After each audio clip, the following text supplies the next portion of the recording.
இன்னைக்கு நாம ரொம்ப ஈஸியான மட்டன் கிரேவி எப்படி செய்யலான்னு பார்க்கலாம். நான் இன்னைக்கு ஒரு 1/2 கிலோ மட்டன் எடுத்திருக்கேன். அதுக்கு ஒரு 10 பல் பூண்டு, ஒரு சின்ன பீஸ் இஞ்சி, 10 சின்ன வெங்காயம், 2 ஸ்பூன் குருமிளகு, 1 ஸ்பூன் சீரகம், 1/2 ஸ்பூன் சோம்பு, 3 பீஸ் பட்டை, 4 ஏலக்காய், 2 கிராம்பு சேர்த்து அரைச்சு எடுத்துக்கலாம். அரைச்ச பேஸ்ட்ல மட்டனையும் சேர்த்துடலாம்.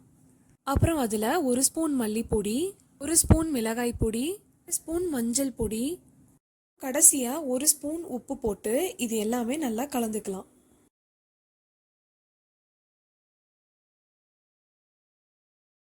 இப்போ இந்த மட்டனை நல்லா வேக வச்சுக்கலாம்.